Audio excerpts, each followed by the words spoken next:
We can't lose sight of what we're really doing here. These are young people who are pursuing a college education in a complex environment. What a great opportunity.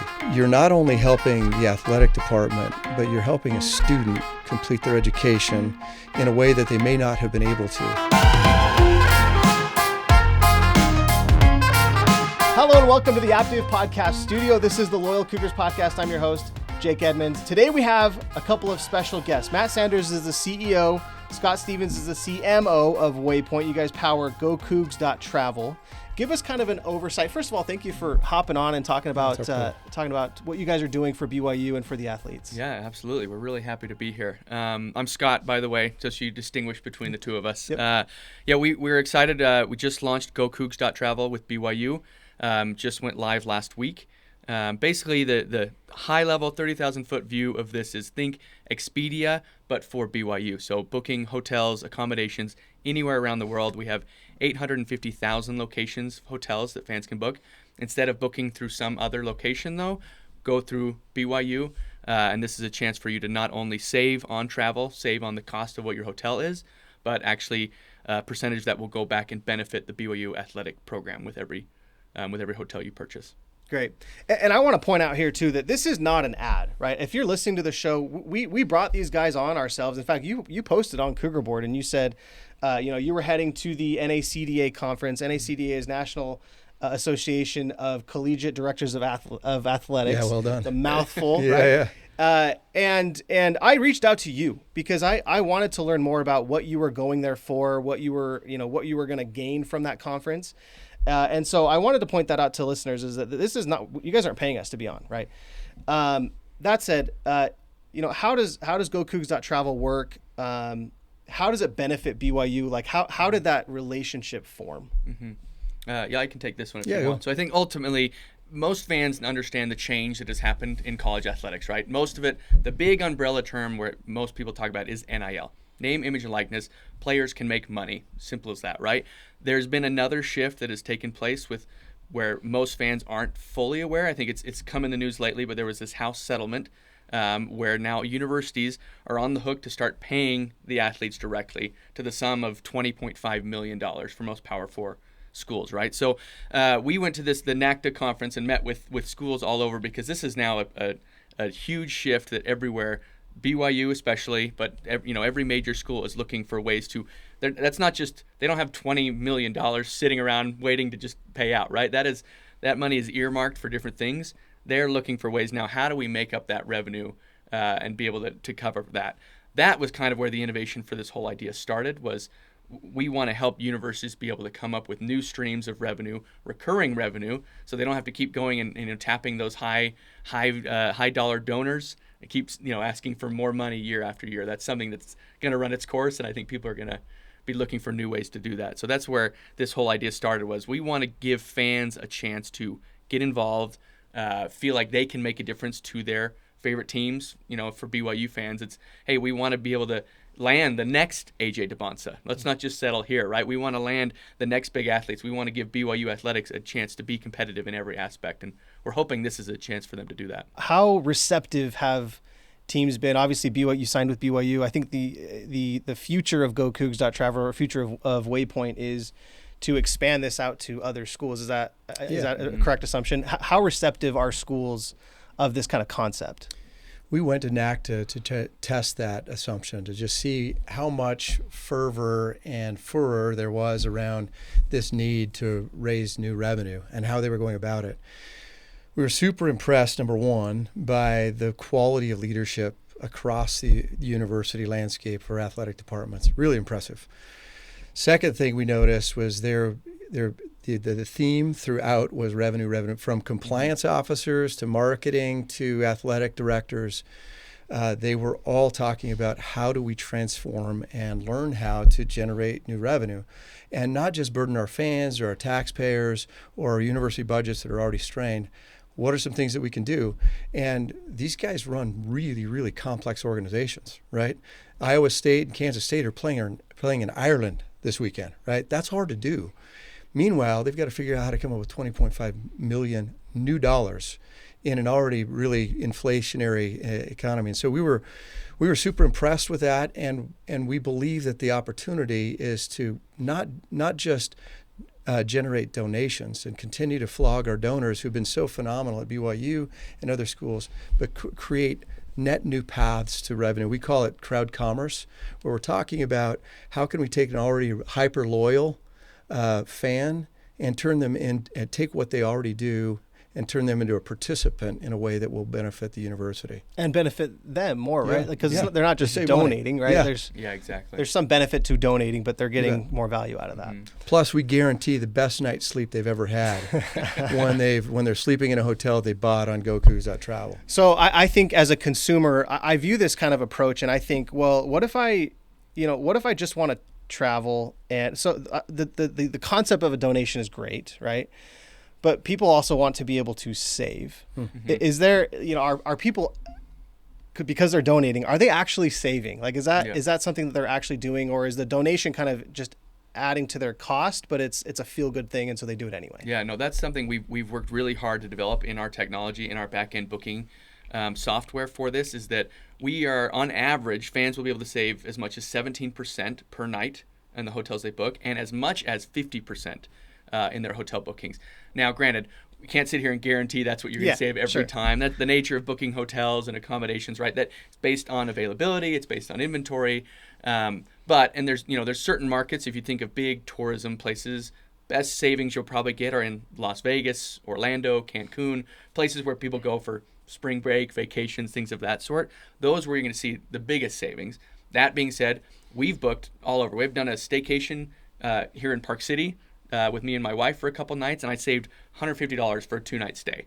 Right? You've done the same, I think, with your son in Colorado. We went to Keystone and skied with my son in Colorado, a 3-night stay, saved enough to pay for his ski ticket. Mm-hmm. So there's great opportunities to save, and we've orchestrated that way so that BYU gets the halo of delivering savings to their fans, and whether it's Kansas doing it or Notre Dame or Baylor, they can have the same effect in delivering their fan savings, and the fans get the benefit of some of those dollars going back to benefit the university. So why, I know you guys are BYU guys, obviously the hat, and you guys are local. Yeah. What made BYU kind of because are they your first, mm-hmm. I don't know if it's client or partner, what made that the right fit? Is it just the first team you reached out to and they were receptive to it, or how did that work out? I think first and foremost, BYU fans. So we started thinking locally, mm-hmm. and really in a focused way at BYU. We have people that we've known there for a long time and had the benefit of kind of incubating the idea. And first and foremost, BYU is well positioned in this circumstance because they are a relatively innovative organization. They've had to be scrappy and frugal during independence, and they're really good at marketing. Like, you've seen their stuff, the cut and all the stuff, the marketing. We had Tyson Hutchins on. Yeah, he was our first interview. Yeah. I love Tyson. Phenomenal, right? And so we looked at those combination of things, our personal interest, the possibility, the size of the alumni base of 600,000 living alumni who spend $3.8 billion a year on global travel. So those are big numbers. And then we thought, they are really good at marketing. And so we came and just started working with them through the working on the idea. And they've been phenomenal at helping us kind of craft it in a way that would work for them. And that's become a template or playbook that we can take to other schools. The other reason why we liked really to go work with BYU is they are givers. So they really are party to, well, let's take this to other schools and help them succeed as well. And so all of those things came into the mix that they were the right school to partner with. Was there any back and forth with Brian Santiago, or was it just with their marketing team, like David Almadova, Tyson Hutchins? Like, how involved was he in this process?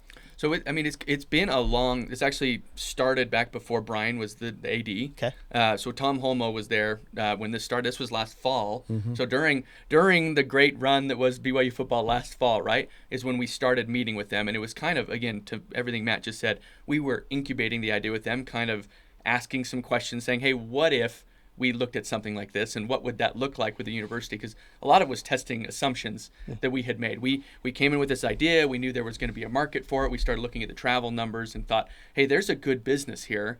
And we think BYU itself could benefit, BYU fans could benefit, but then there was still a lot of work and research and theorizing to be done along that. So we met with basically everybody in the athletic department, approval all the way up through. Even and at the time, Tom Homo was said, "This is great. We want to do this." Obviously, being BYU and the unique nature of the school, went all the way up through President Reese to get approval, and then it was kind of like, "Okay, let's figure out how to implement this. How does this work? What are the logistical side of everything here?"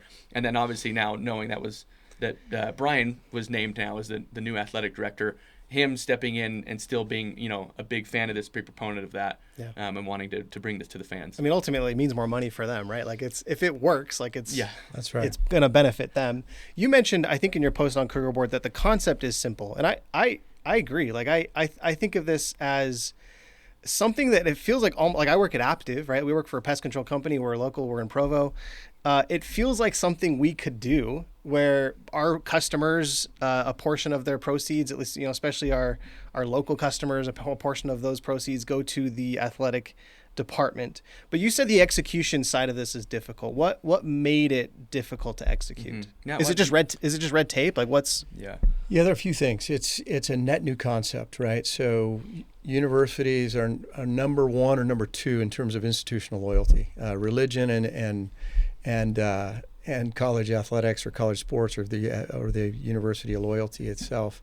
And so it's a rich source of opportunity, but nobody's really turned that loyalty into commerce, right? A consistent recurring revenue stream other than tickets to football games and Cougar Club membership, et cetera. And so that in itself is complicated in that you're working with a channel partner. So we're building technical infrastructure. We're building the CRM systems and all the technology stack that's necessary to kind of operate all this. And for us, we can do that, right? The more complex aspect of this is what does the legal agreement look like? How does that then activate the resources at the university, whether it's BYU or Iowa State or West Virginia? How do you orchestrate so that this very, very win-win and aligned so that you get the resources moving in the right way? And I think that's been the complexity that we've had to navigate to get the right legal agreement so that everybody's happy and it's clear and clean. And then how do we get the resources moving? The technology part has taken care of itself, but that's what we know. Mm-hmm. And so I think it's really the people part that we're knitting together so that we take advantage of things that Tyson's team does so well and what people really want to do and benefit the university. That's been the complex part. Yeah, I imagine the compliance aspect of this has been probably the most difficult with the NCAA, because the NCAA has traditionally been pretty tough to deal with especially from a paying athlete's standpoint, right? Yeah. So I'll just note on that, when we saw the NCAA, is he the president, commissioner? Mm-hmm. He spoke, and he was trying to describe all the things that they've been doing well in the last while, and they've had a lot on their plate. But man, what a crazy transition that they've from NIL to transfer portal to now this house settlement. Mm-hmm. A lot to deal with. This falls really cleanly within any compliance endeavor, primarily because we label it. Waypoint, this may be the first and last time you hear of Waypoint, right? We're in the background powering something that really is cleanly the university's name, image, and likeness. And that's where we want to spend our time for the university, for the fans, is making sure that they are really well connected to the university brand. Doesn't matter if they're connected to Waypoint. Yeah, it almost feels like it's coming from BYU, right? It's even branded with BYU. Yep, exactly. Well, and then again, my background comes from marketing, mm-hmm. Sports marketing specifically, and that's something we really wanted to make sure was front and center of all this. That our company, we want to be the engine that powers everything, and to Matt's point, stay in the background. No one's going to have loyalty, even if another travel company, again, using Expedia as an example, if Expedia made a Expedia.com/BYU and offered travel, I don't think you would get the same response we're hoping to get, mm-hmm. because that still feels like you're booking through Expedia, and we don't think there's loyalty to travel agencies out there, right? Yeah. The loyalty to what we've talked about exists within the university. Yeah. I care about BYU and BYU sports. right? Where my alma mater is, or whatever that connection is for whether you're a fan, a former student, current student, right, or just live by the university. That's where the loyalty factor is the greatest. And so that's where we wanted to make sure this isn't something we want to do. We want, if the university is not involved, we won't move forward with it. Yeah, and if the BYU cruise has taught us anything, I don't know if you guys remember the cruise from a few months ago, it's that BYU fans love to travel and they love to connect with their team. Sure. I think you're taking advantage of that. Yeah. Absolutely. In a good way. Yeah. I guess the question is, like, where do the proceeds actually go? Is it to the athletic department and they can determine whether it goes to facilities, whether it goes to rev share, or is it going to some sort of collective that goes directly to players? Yeah, it's a great question. As you know, the nature of NIL has changed substantially, and there's now this concept of true NIL, wherein athletes will be receiving fair market value for what they can bring to the market. Yeah. We don't play there. So we work directly with the athletic department, supplementing with monthly checks their revenue that flows into their budget, and then they allocate it as they see fit. So think of them, let's say their budget is $100 million, $20.5 million of that is going to be spent on paying football players, basketball players, tennis players, track players. They're responsible for allocating that. They make the agreements with the student athletes. So ours is flowing into that revenue, growing the revenue so that they have more revenue in their overall budget to be able to pay players. Great.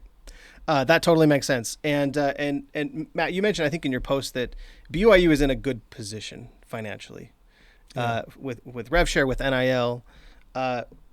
And I think you took that away from the conference that you went to, that BYU kind of compared to other schools and across the country, they're in a good spot. What puts them in a good spot? Like what's BYU doing well? I would say the power of BYU comes from its native frugality. And I've always said that frugality is a competitive advantage, meaning if you're always thinking about how well you can deliver something at low cost, the better. Some people gripe about BYU's frugality. It's a huge advantage at this stage. So if you look at the Learfield Directors Cup points, which assembles all the performance across all the teams throughout the year, BYU's regularly in the top 20. On a per dollar spent basis, they're number one. So if you actually denominate it by dollars, they do better than anyone else.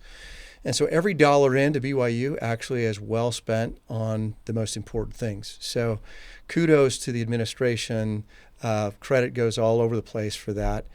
So BYU is well positioned both on the NIL side and on the revenue share side because of the way that they operate their endeavors. Plus, they're really well differentiated. They sit in a position that says, hey, we choose to be different. We choose to be different operationally, and we choose to be different culturally.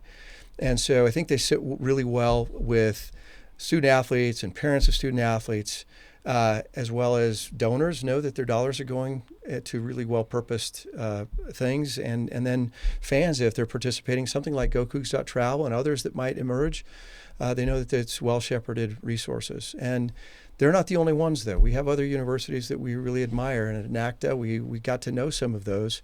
And most are really well-led institutions and really have the student-athletes' best interests at heart. There's a lot of rumors about who's honest and who's not. These are really good people trying to do the very best they can for the student-athletes. So, but BYU, we really like the way that they are well-positioned going forward. That's great.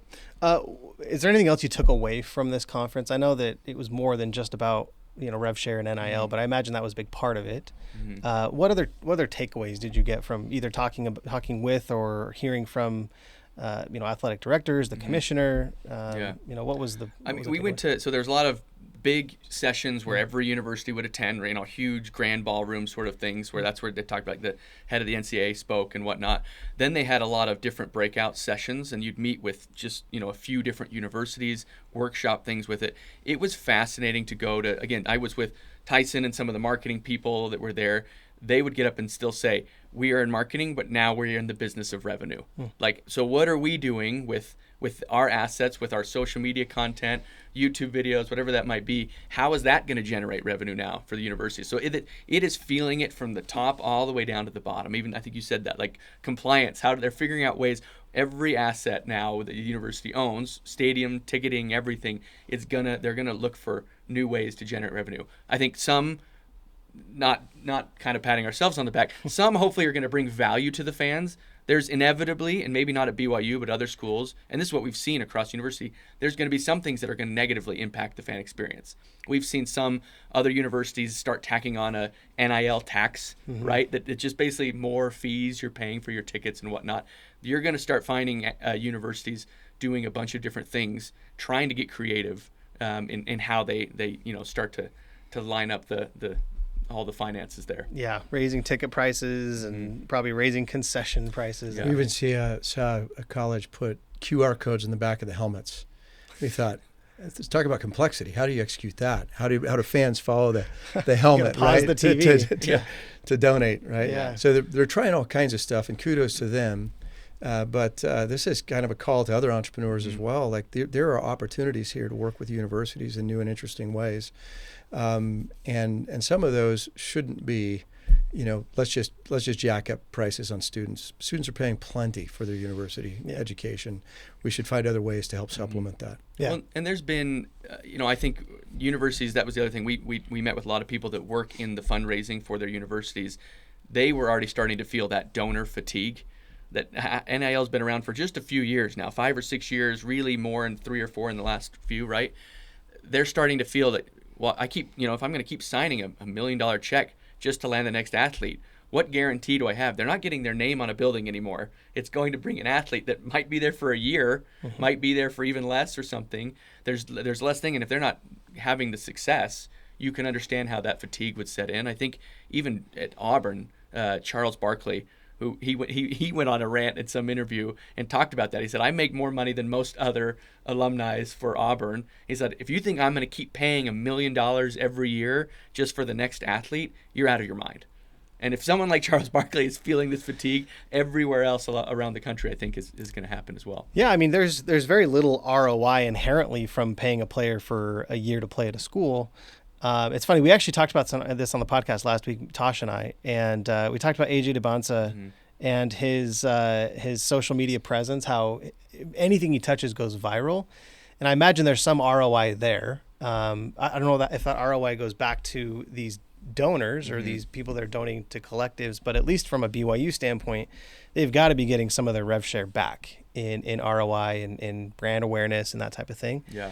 But yeah, I can't imagine there's a ton of ROI, as you mentioned, from paying a player just to play at a school. Yeah, and again, if you win a national championship, yeah, then that's great, and that'll probably do it. Big if. My suspicion is that I think we might see kind of spikes and then dips in universities. I know like Texas Tech is one that has kind of been spending a ton of money lately, and it seems like the recruits they're landing are showing that. Is that going to be a continued pattern forever? Is that a thing they go all in for a few years? Maybe they see that success, maybe they don't, and then let's pull it back for a little bit and ramp up and down. That's just my personal suspicion of what we could see happen across the landscape. But yeah, again, this is still, even though things are starting to level off a little bit, it's still the Wild West of how this happens. And again, it was July 1st when that House settlement went into effect. So I think universities are still scrambling, being like, hey, we're compliant with what we need to do, and they're still figuring out what that might mean. Yeah.